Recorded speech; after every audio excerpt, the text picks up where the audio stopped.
Sorry, right. And, when were you born? The 15th of June, 1986. Here in New Zealand? No, I was born in Sydney.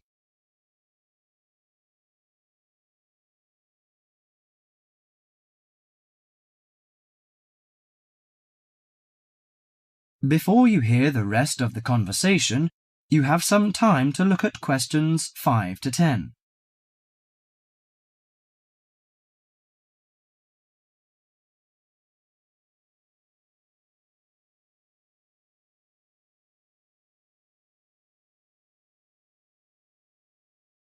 Now listen to the conversation and answer questions 5 to 10. Good. So, what's your problem? Well, frankly, I wonder whether it is a problem. I get the blues, and it lasts for quite a while. I don't know how to... Yes, we all feel sad or get the blues now and again.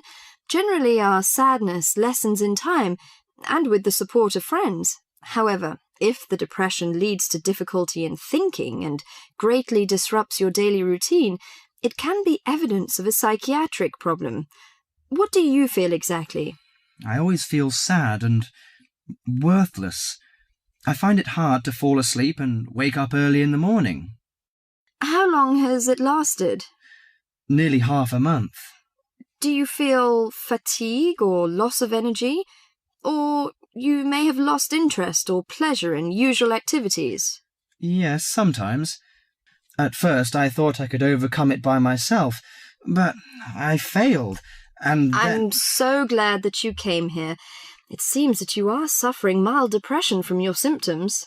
Depression? Yes, I feel depressed sometimes.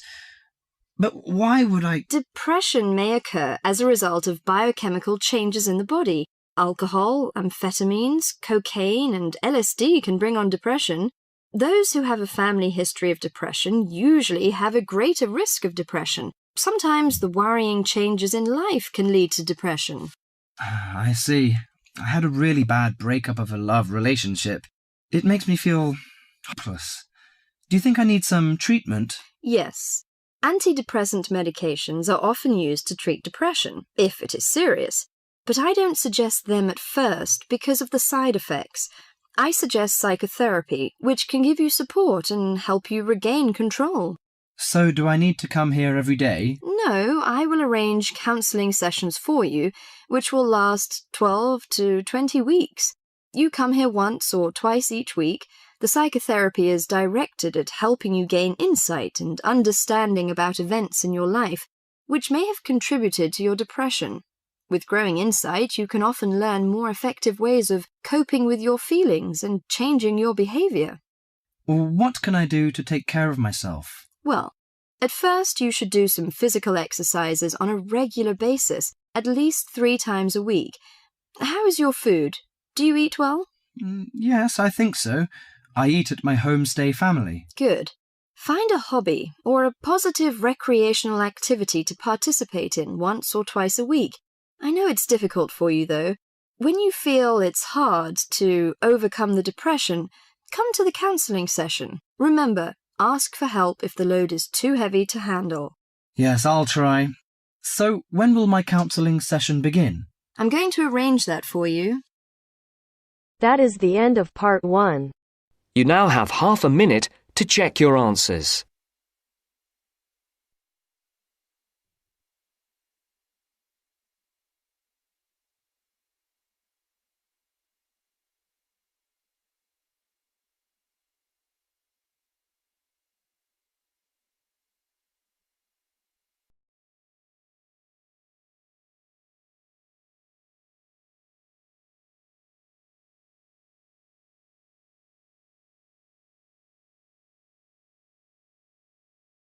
Now turns to part 2. Part 2. You are going to hear a conversation between a student and a driving instructor. First, look at questions 11 to 14.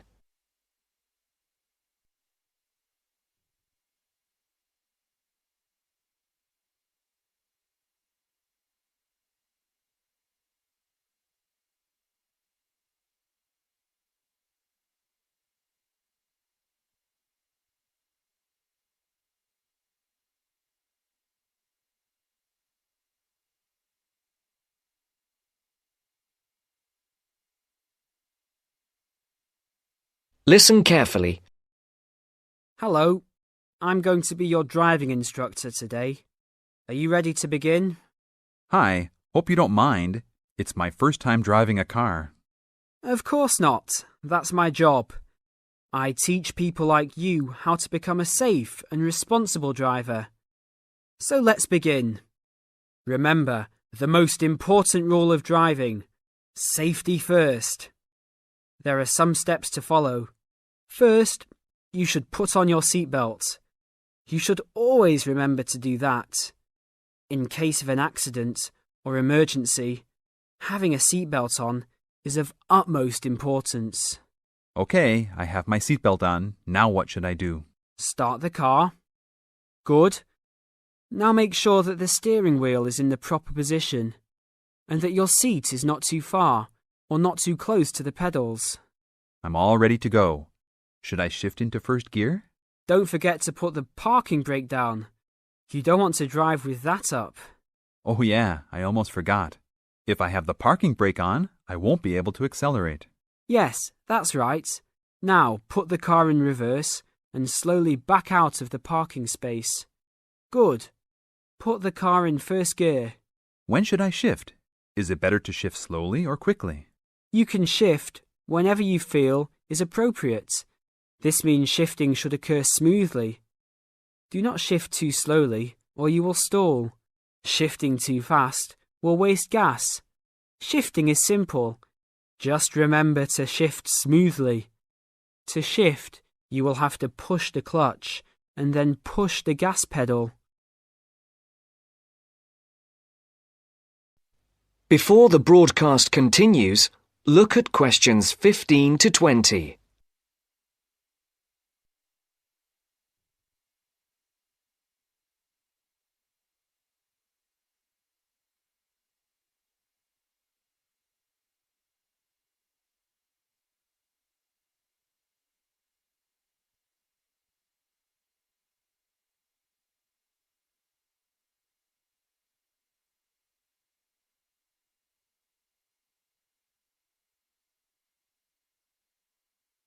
You will now listen to the second part of the talk. Remember, smoothly is the key to good shifting. Like this? Yes, that's good. Now keep it slow. Don't drive very fast just yet. Be sure to constantly check your mirrors for oncoming traffic. Always be aware of everything that is around you, including 3 important things. Remember these 3: people crossing the streets, other cars, and bicycles riding next to you. What should I do if I see a yellow light? Well, it's always better to brake instead of trying to run it. But if you're travelling at a speed where it's impossible to stop in time, then you should try to make it across the intersection. But remember, you should always try to stop. It's the safest way to avoid an accident. Even if I have to brake very suddenly? Yes, even if you have to brake suddenly. What about if a driver behind me is going a lot faster than I am? You should always be ready to move to a slower lane if a driver behind you is forcing you to go faster than you are comfortable with. Never try to speed up to accommodate a faster driver. You could risk an accident or a speeding ticket. It's better to let him go. That sounds like good advice. Be careful. There is a sharp turn up ahead. Remember to brake before turns. Otherwise, you might flip over if your speed is too high going into a turn. Got it. I know that I should always try to observe all traffic safety. That's right. If safety is not your first priority, it will make driving very dangerous for you and other drivers on the road. Okay, park the car here. You did a great job today for your first day. I'll see you in 3 days. Thanks so much. I will see you then.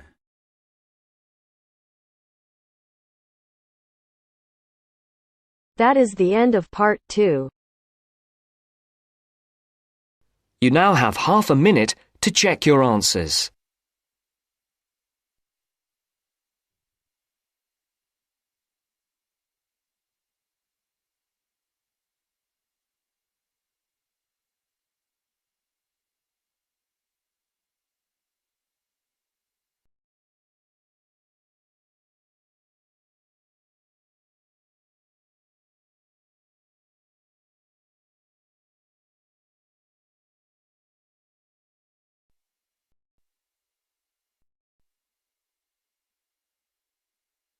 Now turns to part 3. Part 3. You will now hear a radio talk on agricultural regulations. First, you have some time to look at questions 21 to 25.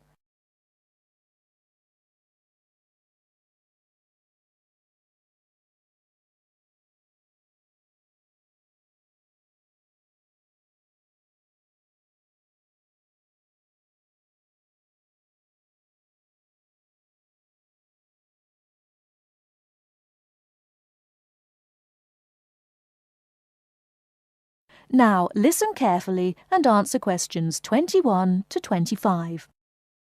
Could there be clearer proof of the arrogance and indifference of those who are supposed to keep our food safe than the muzzling of John Verrill? Agriculture is a business, true, and businesses have to make money. But this shows how ministers and officials put the profits of the agriculture business before the well-being of the British people.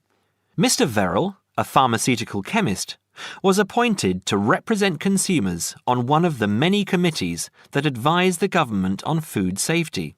When he tried to do his job, though, and wanted to warn ministers of a danger to children's health, he was refused permission to do so. The danger comes from hormones given to cattle in the USA and some other countries to make them grow faster. They speed up the animal's development to maturity, thus making meat production more profitable. There have, however, long been fears that the hormones have horrendous effects on the people who eat them, causing diseases as serious as cancer. Once these hormones were used on British cattle too, but over 20 years ago they were banned in Europe for being too dangerous. Indeed, so concerned is the European Union that it banned imports of hormone-fed beef years ago, much to the fury of the US government, which wants to sell it all over the world. Several years ago, the USA and Canada asked the World Trade Organization to declare the ban illegal and to punish Europe for failing to lift it. The WTO, with its long record of refusing to let environmental or safety concerns interfere with trade, agreed, imposing fines of more than $120 million a year on the EU for its refusal to back down. The British government now backs the Americans, claiming that there is no proof that hormone-fed beef does any harm. This is where Mr. Verrill comes in. He is very angry with the government, especially as their claim comes out just after a Danish study shows that growth hormones are 200 times more dangerous than was previously thought. Worried by these findings, Mr. Verrill spoke to government representatives, who did nothing. Before you hear the rest of the talk, you have some time to look at questions 26 to 30.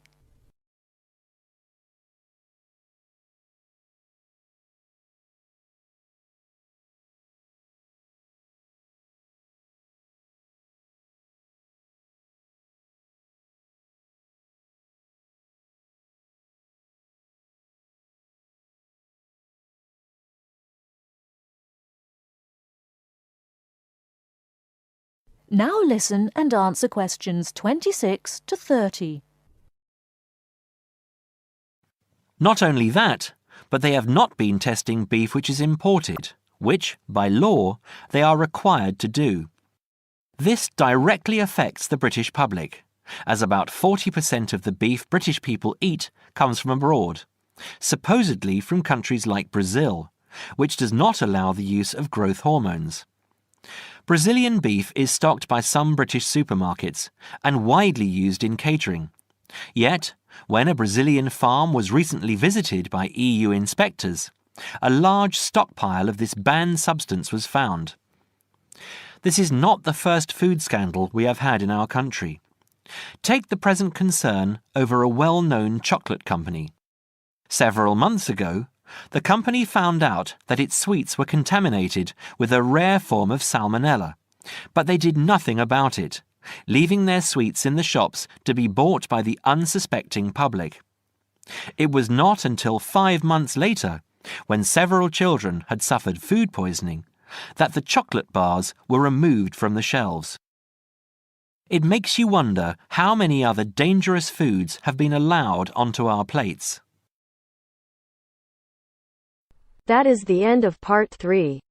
You now have half a minute to check your answers.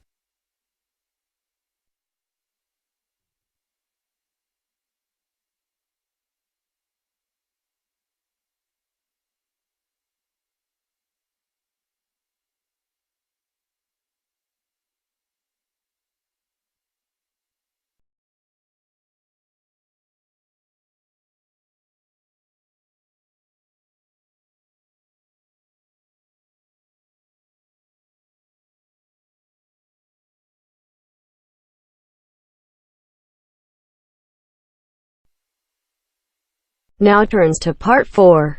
Part 4. You're going to listen to a talk about tea in the UK. First, you have some time to look at questions 31 to 40.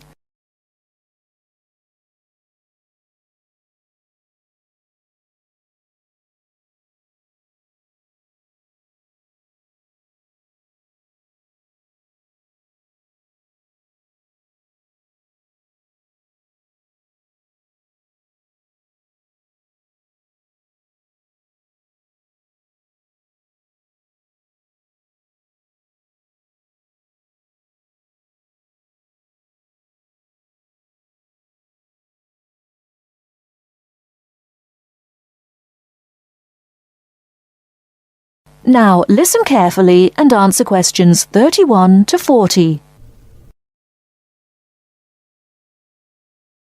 During the 1930s, there was a popular song which had the title "Everything Stops for Tea," and to millions of British people, a restful cuppa is still an ideal way to relax for a few minutes from the rigours of the day. The English custom of drinking tea has its roots in the 17th and 18th centuries. When first imported to Britain, the exotic cha, or cha, as the Chinese tea was variously called, was considered a man's drink to be enjoyed with colleagues at London coffee shops. These were popular meeting places for many walks of life: politicians, lawyers, poets, actors, and writers. Many London clubs began in this manner, and the famous Lloyd's Insurance underwriters started out as Lloyd's Coffee House. In 1706, the first coffee house that offered tea was Tom's Coffee House, owned by Thomas Twining. He realized that he needed to introduce an added attraction to compete with the many other coffee houses in London, and tea was rare, exotic, and extremely expensive. With these credentials, tea became an exclusive drink and enabled Twining to open a tea shop under the sign of the Golden Lion in the Strand. By the 18th century, the ladies of the more affluent classes were going China mad, using tea as an excuse for displaying their extravagant purchases of Chinese porcelain and Dresden tea sets. A comprehensive tea tray would consist of a teapot and stand, teacups and saucers, sugar bowl, milk jug, and basin for discarded tea and tea leaves. Tea was still expensive and kept in locked tea caddies. Skilled craftsmen fashioned caddies of carved inlaid woods fitted with crystal and precious metals. To ensure the servants weren't tempted by this priceless commodity, the caddy was kept locked, and only the mistress of the house held the key and prepared tea when guests came to visit. No well-brought-up young Englishwoman could consider herself socially acceptable unless she knew how to brew a proper cup of tea. As the 18th century progressed, changes in commerce and working hours resulted in the main meal of the day being taken much later in the evening. The prospect of lasting from breakfast until evening did not appeal to the Duchess of Bedford, who is usually credited with being the first to alleviate late afternoon hunger pangs by introducing a small 4 o'clock meal served with tea. With time, the light, wafer-thin toast or delicate white bread gave way to exotic fillings like tomato and egg, cucumber, chicken, or potted shrimps, followed by buttered scones, crumpets, or elegant pastries. The popularity of tea continued to spread, but it was not until 1839 that the first shipment of Assam Indian tea was landed in Britain. A healthy trade with India was soon established, and tea clippers, like the Cutty Sark, now a museum in a dry dock at Greenwich, were reaching the peak of their sailing days. In 1879, the first limited shipments of Ceylon tea began to arrive, and by 1880 this had been firmly established alongside Indian and China teas, giving the broad range of teas that are available today. There have been few changes in 3 centuries of tea trading. London is still the centre, and indeed Twinings still has a shop on the site of the original Tom's Coffee House at 216 The Strand. The name Twining has been linked with tea for over 280 years. Indeed, it was Richard Twining, in his capacity as chairman of the Dealers of Tea, who in 1784 persuaded Prime Minister William Pitt to reduce the high tax on tea, making the beverage more accessible to the general public. That is the end of part 4. You now have half a minute to check your answers.